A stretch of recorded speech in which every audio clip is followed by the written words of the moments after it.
This is a production of the Ultimate Homeschool Radio Network. Welcome to the Vintage Homeschool Mom Show. Your host, Felice Gerwitz, is an author, a publisher, and your radio show host. She will encourage, educate, and inspire you with answers to your most pressing questions, from homeschool, marriage, parenting, and much more.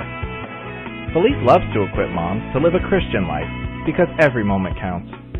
Be sure to visit her website at mediaangels.com. And here's your host, Felice Gerwitz. Well, hi everyone and welcome. Today is one of my most favorite sessions, and that is Lunch with Felice and Meredith Curtis, who's on the line. Welcome, Meredith. Felice, I'm so excited to be here, and I'm so excited to talk about kicking off a brand new year. That's just a fun topic. Oh, it is, and that was what we're going to talk about today, making this the best year ever, and we want to thank our sponsors. First of all, Powerline Productions. You can visit their website, and they have done a wonderful job of updating their books, and they are almost done updating all of them, and there's quite a few, and that is PowerlineProd, PROD.com. As well as K12.com, which is an online school.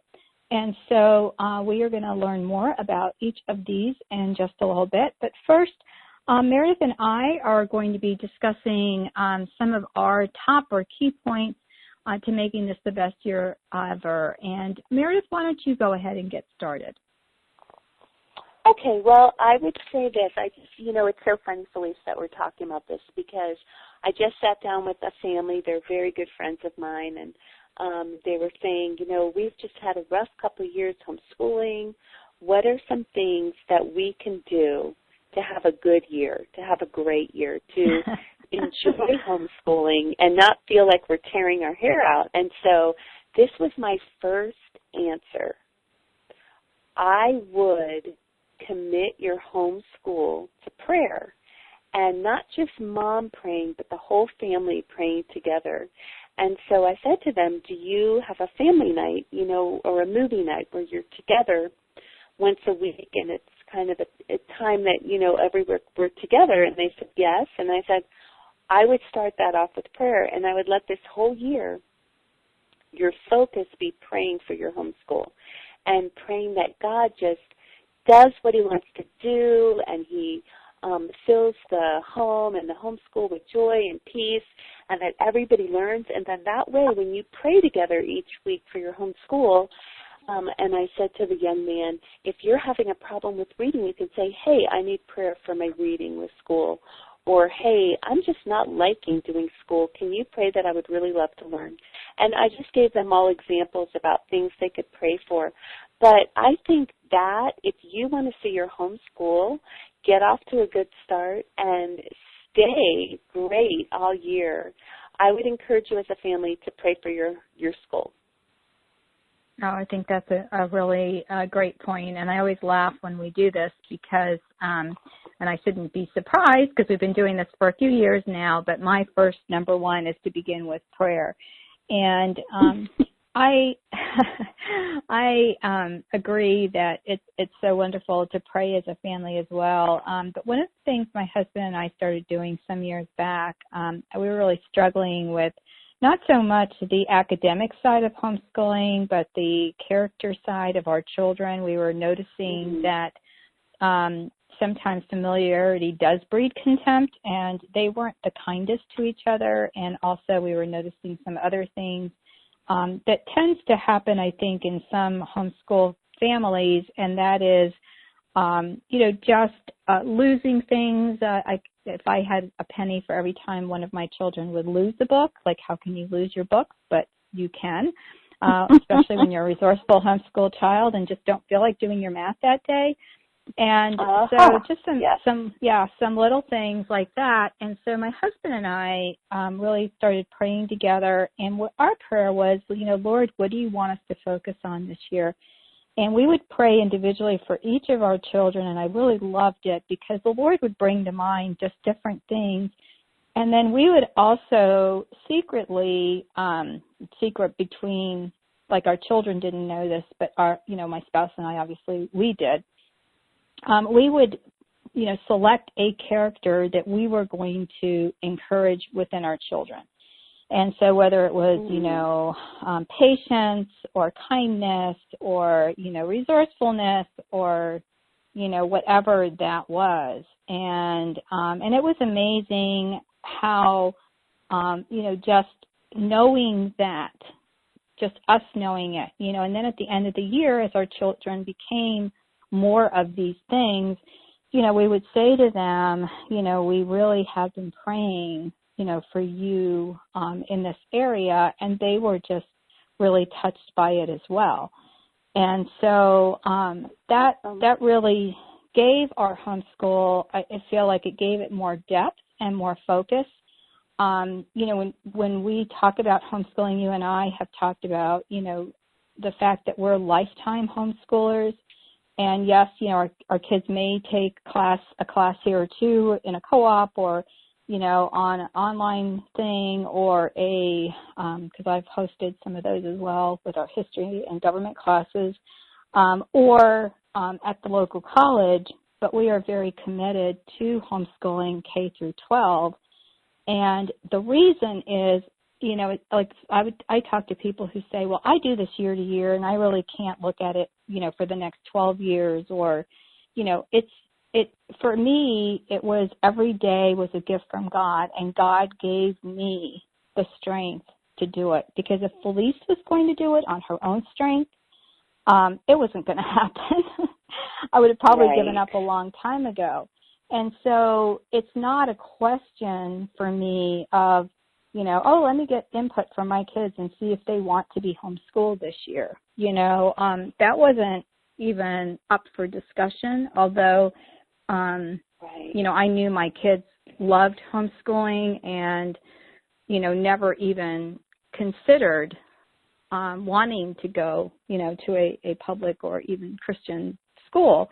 And the reason is, I really think because they could see our commitment and they could see that our focus was Lord-driven and not parent-driven. So I don't know if that makes sense, but, yes, and if you want to add to it, because I know we're on the same page here. Well, I love what you said, and that is something that we do too. I would do an evaluation at the end of every year, not an evaluation for anyone to see, except an evaluation between my husband and me of, are they learning? Are they responding to the Lord? Are they growing in character?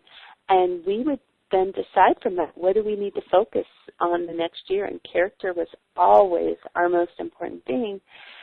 And remember, Felice, when you did for your kids that one year the Proverbs? Yes, the homeschooling with Proverbs. Yes. I loved that. And I thought that is one of my favorite character tools ever, because that was awesome. And I think God does put his finger on things, just like you said.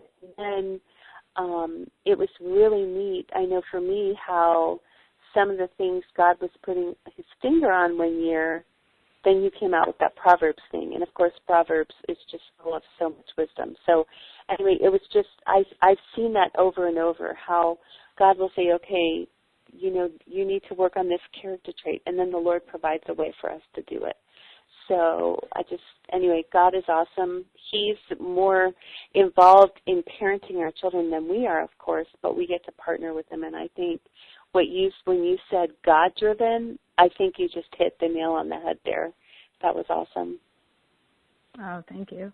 And the homeschooling with Proverbs, when I was praying about, teaching the children with the book of Proverbs, everything I found was, I call it a crash course. It's like, read the book of Proverbs and read one a day.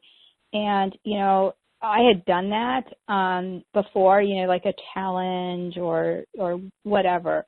And I found that there was so much richness, I wanted to stop and savor it. And so when I first did this, I ended up writing it for my family and then offering it as a little membership site. But and that actually is going to get all reworked in the future as well. I have some plans for that. But I ended up doing 2 lessons a month so that people could access it quicker, because at first it was, it was like almost like a 2-year course. It was 18 lessons because it was so rich. And I kept wanting to make it shorter, but the Lord kept, showing me more and more and more. And so, there's a lot of little worksheets for the kids. And I think the only ones who really liked all that little, paperwork stuff were my grandkids. Loved it. And, even my older kids, just wanted to listen to the lesson and journal themselves. But yeah, it's just amazing how much we can get out of homeschooling and make it just an amazing year when we look back at what we've accomplished. And it really is, it's just, to me, it's something that money just can't buy. And I'm just so happy that we've had the opportunity. And the second point you have is kicking off the year with enthusiasm. So tell me about that. Well, I think that's so important because, for me, I love to learn. That is just one of my favorite things. And one of the things when I meet someone, there was a little girl, and I won't say her name, but she was a young woman. She was in 14, and she loved the Lord very, very much. But she just hated school. She hated to learn. And so I said, let's go for a walk. And I went for a walk with her, and I talked to her about how the word disciple means student. And so if we're followers of Jesus, we're students for life, and we want to know about everything he's made, about everything he's done, and how every subject helps us to honor Christ and grow in Christ. And that made her so excited, and she completely changed in the way she viewed school, and she became not just disciplined, but she began to enjoy learning because she saw how it fit in with honoring and glorifying God. And so one of the things that is my goal as a homeschooling mom is I want my children to be enthusiastic, lifelong learners. So knowing what I know about life, I know that more is caught than taught. So I realized if I'm going to raise enthusiastic, lifelong learners, then I want to be enthusiastic. I have never gone through a school year where I didn't learn a ton of new information and exciting things. And so I am always, off on little rabbit trails, learning a little bit more. But even this year, my youngest son graduated, but I'm going to teach history at a co-op. And so I'm studying all these things and learning all these things, and I'm so excited. And I'm just, I was talking to one of the students in the co-op, and I said, I'm so excited to teach history. We're going to learn so much. It's going to be so fun. And that's what I would always say to my children every year. I'm so excited for what we're going to learn this year, and give them a little direction. Okay, this year we're going to learn about earth science. We're going to learn about ancient history. In Bible, we're going to study the Old Testament. We're going to, just revisit some Bible stories from the Old Testament. And in literature, we're going to look at some, works that have lasted for thousands of years, and we're going to read them, and we're going to learn about them. And we're going to learn to write essays this year or stories this year, whatever we're doing. And I just, I tell my kids, this is our plan, this is our goal, because I don't ever want my children to think, oh yeah, mom's goal is just that we finish this textbook, that we finish this workbook, and she can check it off her list. Because that is not my goal. My goal is to impart knowledge, to impart wisdom, to impart life to my children. And so I want them to know that all the time, like hold that vision out to them so that they have a bigger picture of what we're doing than, okay, we're just sitting around reading books and finishing. Because, wow, homeschooling is so much more than that, and learning is so much more than that. Oh, and I love that. And it is true. Our kids, their perception of what school is can be so different than ours, and so I just love that, you clarified for them. And as you guys can hear, I'm still fighting this cold that I've had for Gosh, it seems like forever. I don't have my voice back yet. Oh.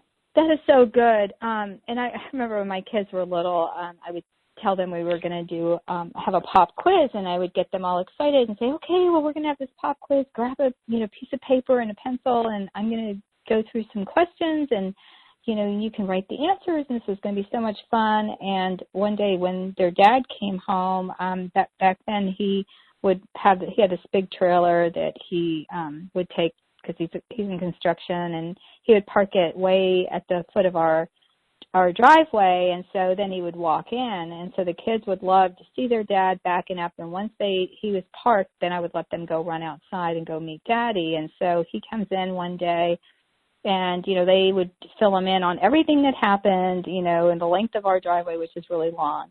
And so he walked in and he goes, "What are you doing to my babies?" And he goes, "I said, what?" He goes, "You're just brainwashing them. A pop quiz is fun, really." Because I was so enthusiastic and it was going to be so great, and and they are excited too. And so I love that, that you did that. And I mean, up until last year, I think, I used to have these welcome back to school banners, and I would have a picture of them. And, we would always go to the beach before we started school, and we're actually going to do this even with Annie going to college this year, and Michael taking some classes, but we would always go and go down to the beach in the evening and take our pictures that I would usually use on our, welcome back to school banners. And so, it's just a wonderful thing to be able to do, and the kids get excited, because you're excited. So, the second is for me, my second point was looking at each child's strengths and weaknesses and looking at building up their weakness. Now, this would be more in the academic realm, and so I already covered the spiritual in the last point. And what we did was, look at some areas, like, for example, if they were not enthusiastic about a particular subject, or maybe weren't getting as many right in their math, whatever that was, then I would look at, before we started the year, of getting some things in place. So whether it was starting a math curriculum a little bit slower and building up to some of those points. For many years, we homeschooled year-round. And it wasn't so much of every single day during the summer, but a lot of times, especially in Florida in the summer, it is so hot out that the kids don't mind staying in, with the trade-off being when the winter months come by and it is so gorgeous and our windows are open and we can go camping and do things like that and take off more days, we would do more of that. I mean, my daughter does that now with her little ones. At some point, my kids started playing sports and playing travel ball in the summer, so we no longer did that. But if I found that, I know that math is going to be an issue here this year, so we're going to start slow and build up to what we need to do. The other thing was I would introduce, let me see, I hope make sure I'm not getting ahead of myself here. I would introduce one subject a day maybe, and not, this is our first day of school, okay, now we're going to go through everything. And I don't know how you set up your year, and I'm going to actually talk a little bit about planning, but we would do like history maybe 2 days a week and science 3, or vice versa, so that our schedule looked a little bit like a college schedule, where we were doing certain subjects every day, for example, math and reading when they were younger, or literature when they were younger, and then doing some of our projects and things on a Friday, and then doing the history a couple of days a week, or vice versa with the science. One part of the year we would do history 3 times a week, and then science 2, and then we would switch it out after Christmas, and we would do the inverse. So, I really looked at that because I did have some children that struggled, and I had others that are gifted. I had a little smorgasbord of ranges of what my children were capable of doing. And so I really wanted it to be a successful year, and so that was important to me. Did you want to add to that, Meredith? Yeah, it really kind of fits right in with scheduling for me because I schedule really similarly. The only thing we do every day is math and reading, and not necessarily reading, the same thing, but every day we read and every day we do math. But we would usually do, like, one day we would tackle grammar, spelling, and all that stuff, and then it would be done. Maybe we would write a paper on Monday, a paragraph on Monday, and rewrite the paragraph on Wednesday. Tuesday might be our science day, and we would just do science all afternoon. Now, I'm talking elementary school here, and then one day we would just do history all afternoon, and we would, we'd read the history book maybe for 20 minutes, but then we'd spend all afternoon, like, making stuff and doing projects and just having fun. So that was kind of a routine. We would do a schedule, and then we would, about a month into the school year, we would evaluate, is this working or is it not working? It's just too much science on Tuesday. We need to do it Tuesday and Thursday or something like that. And so that's kind of how we did school until the kids hit high school or, maybe 8th grade. And then in 8th grade, we would make a master schedule from then on. Once my oldest hit 8th grade, we'd make a master schedule that was the whole family. So, okay, we're all going to, read the Bible together to kick off the day, or everyone's going to start the day doing math, or, whatever. We would have, these are the things where we're together each week. But then I would make a schedule for each of the children because in high school, they would be taking different classes, and we weren't necessarily learning together all day. And so we would, I would make a schedule for them, and sometimes my more caloric kids would help me make the schedule. And then we would just try it out for a month. And about a month into it, then they would, we would tweak it. And I cannot think of a year that went by that we didn't tweak it in a month because, you just have to kind of feel out how much time each subject is taking. One year literature can be very hard, and then the next year it's a breeze, So you can't even use the same kind of schedule year to year. So that's what we would do. And I found that my children were different. Like, some of my children like to do a little bit of each subject every day, and others of my children, one day they just did all their physics. It was like, okay, all my physics homework I do on Mondays. And so my children were really different in how they liked to get their school done. And as long as their schedule didn't interfere with the family schedule, it worked really well. And I just, in putting a plug-in for scheduling, you probably heard me say this a lot. I'm not an hourly schedule type person. I use what's called block scheduling, where instead of scheduling by the hour, you schedule in chunks of time. So there's before breakfast, between breakfast and lunch, between lunch and dinner, and then after dinner. And that's how we scheduled. So there were things we finished before we ate lunch. Then there were things we finished before we made and ate dinner, and then there were things that we did after dinner. And so not schoolwork, but just life, that would be like for our whole life. And so that was kind of the way that we scheduled. Like, for example, we always go to church on Wednesday nights. We always have Wednesday night Bible studies. So that means my kids always got to bed a little late on Wednesday nights. So then on Thursday, we would start the day later. So things like that are just, unique to your family. But I found that a schedule brings so much freedom because, I think people like rhythm and routine.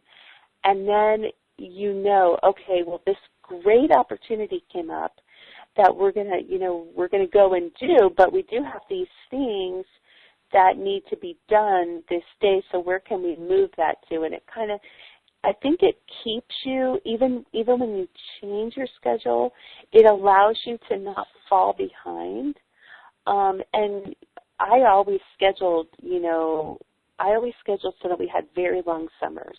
Like, we usually had May, June, July, August all off. And so anyway, those are just some tips, but don't be afraid of scheduling. Scheduling is your servant. It's not, of course, it's not your master, but it really is your friend. And a good schedule that works for your family, just it ends up giving you a lot of productivity, but it ends up giving you a lot of free time, because if you stick to your schedule, then, when you don't have anything scheduled, you're not catching up, you're not behind, you're not feeling like, oh, I'm just, I'm always 10 days late and $1 short or something like that. You're not, right. because you just plod along and it goes well. So that's awesome. Well, I've got some comments I want to make, but first we're going to take a commercial break. We're going to hear from K12.com as well as Powerline Productions. We'll be right back. K12 believes every child is uniquely brilliant. So, to prepare them for college success beyond high school, they deserve an education designed for them. Learn more at k12.com/listen about enrolling. A child's brilliance comes in many forms. Some are curious, others inventive, or analytical. K12 is a full-time, tuition-free online option to traditional public schools. Taught by state-certified teachers, schools powered by K12 provide an individualized education, enhancing your child's ability to succeed. K12 programs teach to and embrace your child's unique brilliance. Students from K12-powered schools go on to find colleges and universities, enhancing their ability to succeed. Be part of the community of families who have succeeded with tuition-free online K12 education. K12 welcomes students for grades K through 12. Visit k12.com/listen or call 855-628-9529 for more information about enrolling. That's k12.com/listen or call 855-628-9529.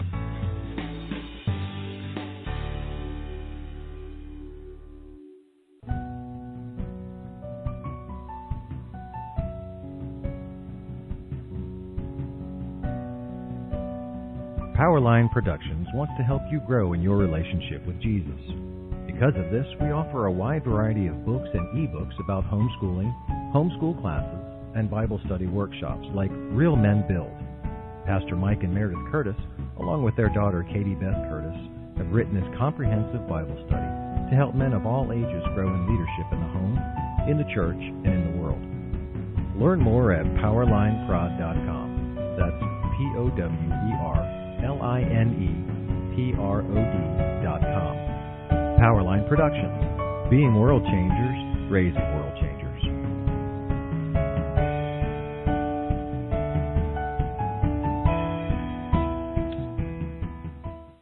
Well, hi, everyone, and welcome back. Thanks so much for listening. This is Felice Gerwitz with Meredith Curtis, and today we are bringing you a podcast, Making This the Best Year Ever, and we've been sharing with you some of our suggestions and things that we do in our own homeschools as we get started with the school year. And whether you're listening mid-year or just starting your brand new school year, any of these things are sure to work.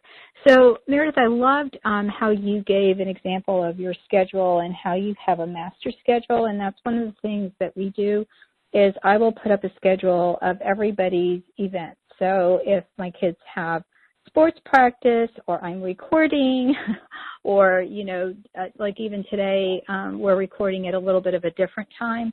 And so I, called everyone and said, I mentioned it earlier, but maybe you forgot. And so if you come home, I'm going to be recording. So that way, nothing is, things do come up, but then at least I know, I'm not going to plan to have, Grandma and Grandpa over on a day when nobody's getting home until 6:30, because I'm on Wednesdays because of, church, because my kids in the past have played for a school that that is a Christian school, so they have Wednesday night church, so their practices always ended early on Wednesdays. So I knew that, Wednesdays I could count on no games, and also the fact they'd be back home early from practice. So just stuff like that is so good to know. And then I'm going to tie into your schedule with my actually number 4 point of scheduling was your number 4, but that was plan ahead and make sure you have a backup plan.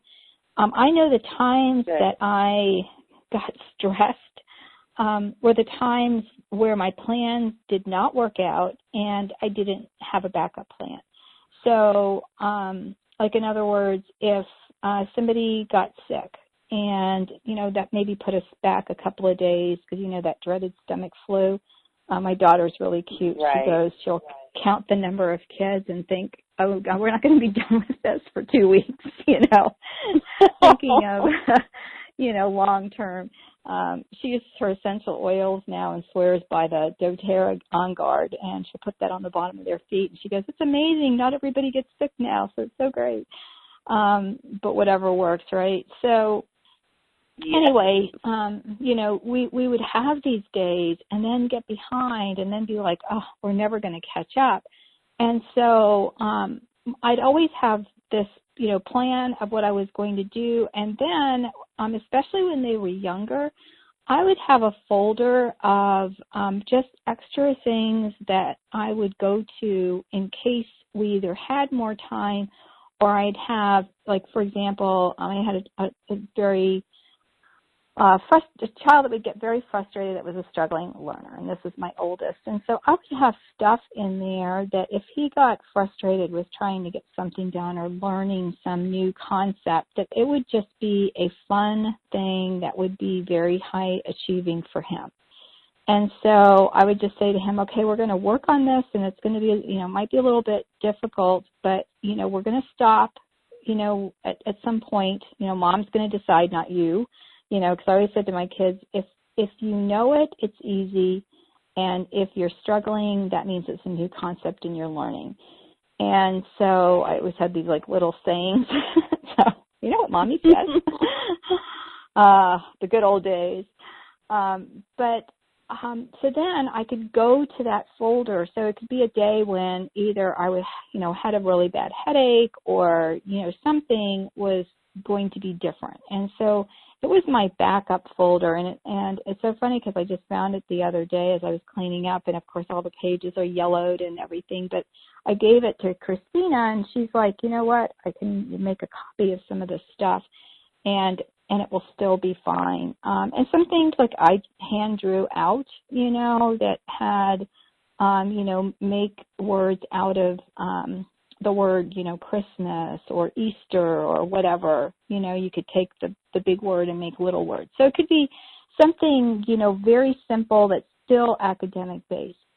And also having that backup plan just was like that second umbrella, like parachute jumpers, they always have that backup parachute in case their first doesn't deploy. And so just having that other plan that I can go to and, switch gears, and even if the switching gears meant, we're just going to take today off.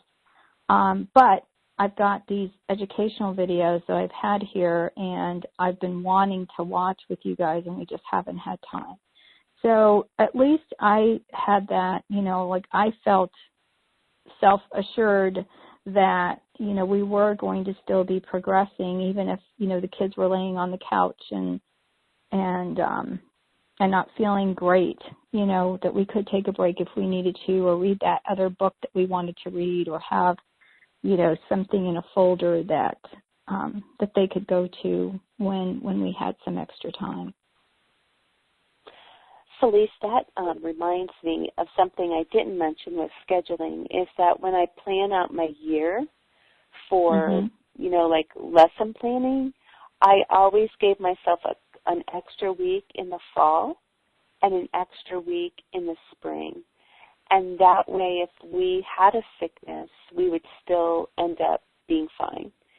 And if we ended up not needing it, then we just had fun. Like we would just do fun things that time. So, and that really helped me a lot. Like you said, like the backup plan, that was kind of my extra parachute. And another thing I wanted to mention too when it comes to scheduling is that when my children were little, we did school Monday through Thursday, and Friday was our field trip day. Mm-hmm. And it might be that we watched videos, it might be that we went somewhere, it might be that we just went to the park or the beach or just played with friends. But that was really made the week relaxing. And then if we did have something happen during the week, Friday could also be our catch-up day. We could catch up on work. So that's great. That is so great. I like the extra parachute idea because it is funny. Like, I mean, how many times have I gotten a phone call from you, or you've gotten one from me when we're supposed to record because there's been some kind of family thing going on, and so that life just happens, and especially when you're trying to homeschool, and you end up with parents that are aging, and just a lot of responsibilities that seem to increase as we grow older. So it is, it definitely have to have an extra parachute when you homeschool. So, yeah.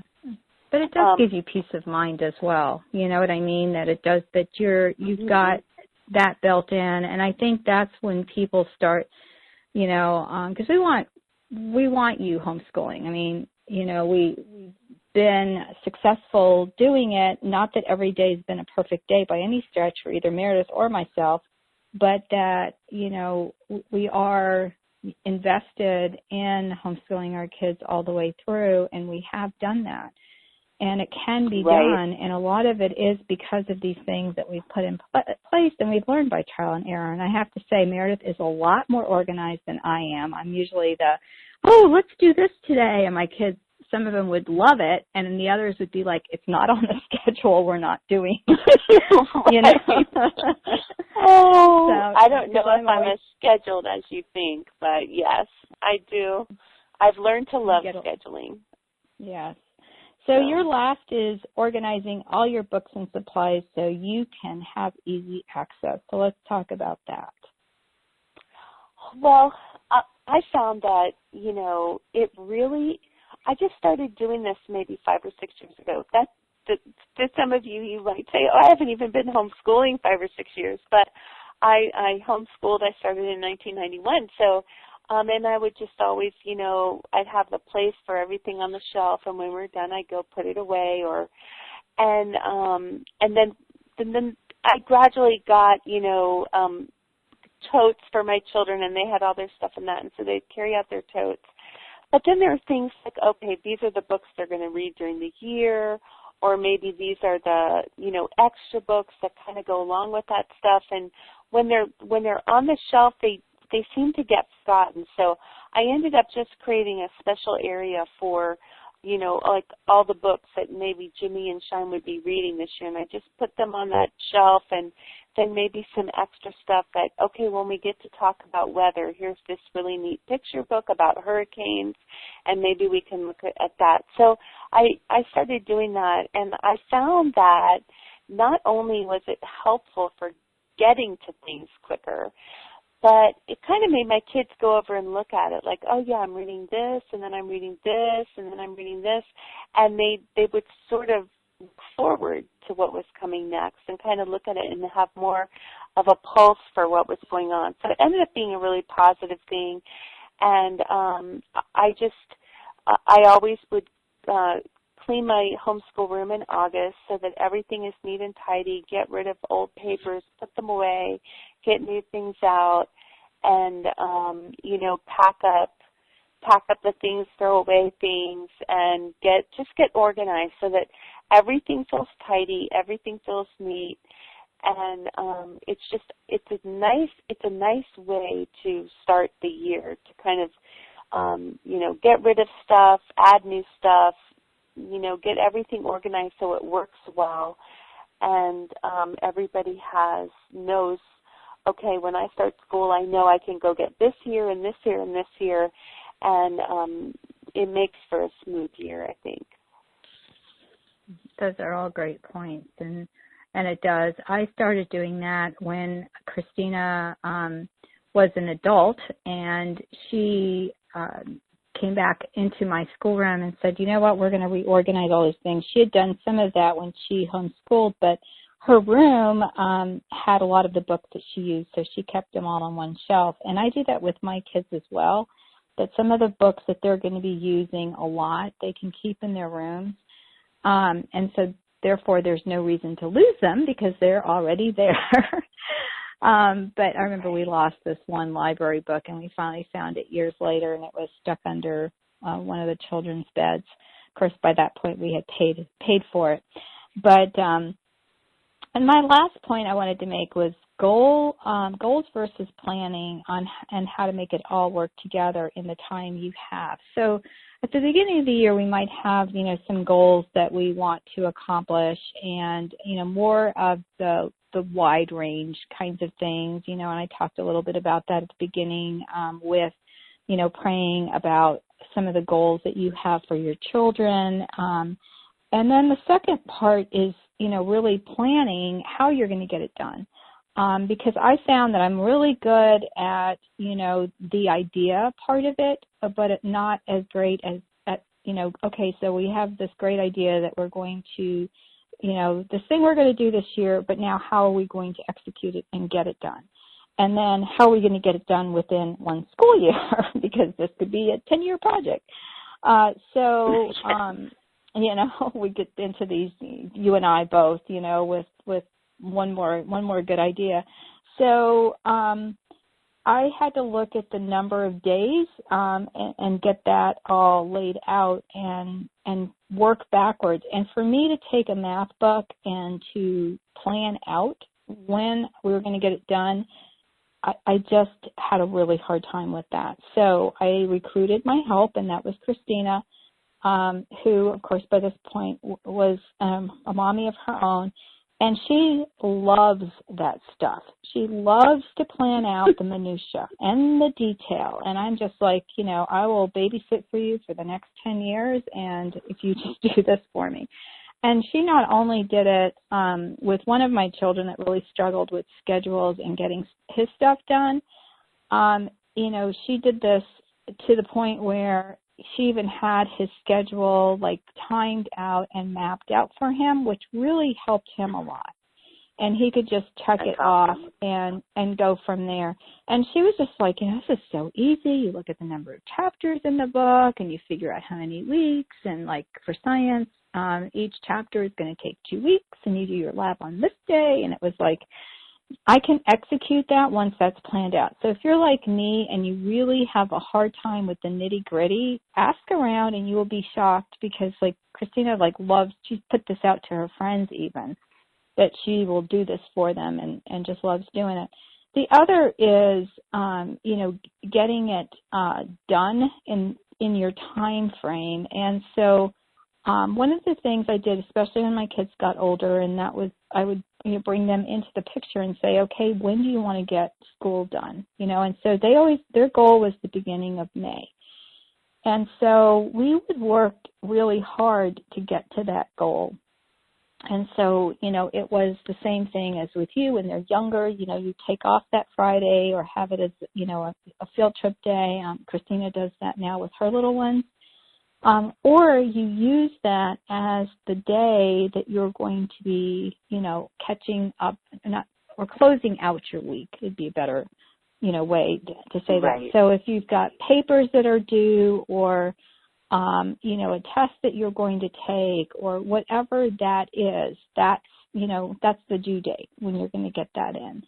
And it's the same thing, with college classes. At some point when your kids get to that age, my children had to upload a paper, and I hated a lot of times their deadline was Sunday. I was thinking, can't these teachers make it a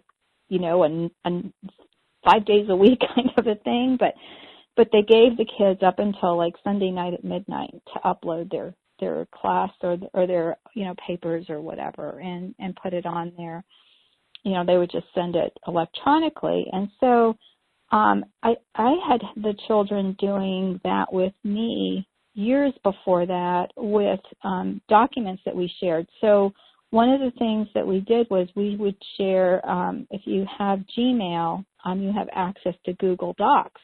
And so they would do a paper on their computer, let's say, or they could upload it to Google Docs, and then I would have it, and I could make my editorial comments or changes and then send it back, and then the kids could take it and then put it back on their computer, and then we would print it out for their notebooks. And so, just collaborating on some things and also having their input on scheduling really helped to make it a great year, because they could have some input on the things that they wanted to study, and it made it a lot more, focused and fun for them, and myself as well, because then you're not dealing with any kind of attitudes. And I really have to say I didn't have a lot of attitudes with my kids, and part of it is because we didn't allow it.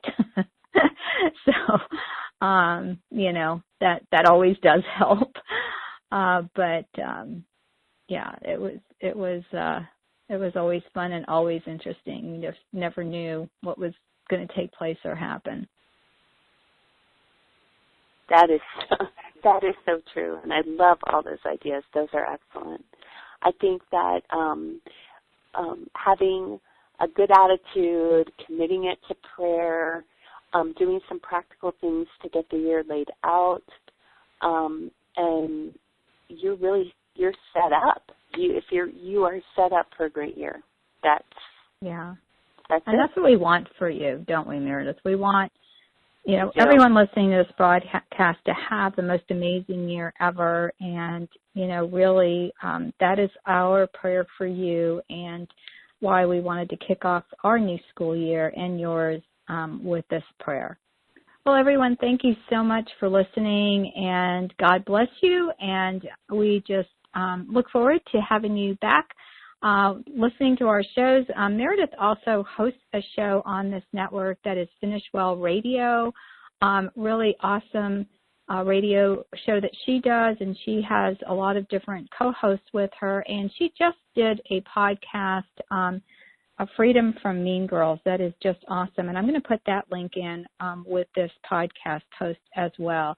You can find our show notes at vintagehomeschoolmoms.com, and remember to visit our sponsors, K12.com, as well as Powerline Productions, PowerlineProd.com. Thank you so much for listening, and we will talk to you soon. Bye-bye, and God bless. Thanks for tuning in to the Vintage Homeschool Mom Show. Visit Felice at MediaAngels.com and to VintageHomeschoolMoms.com. Vintage Homeschool Moms is a production of the Ultimate Homeschool Radio Network.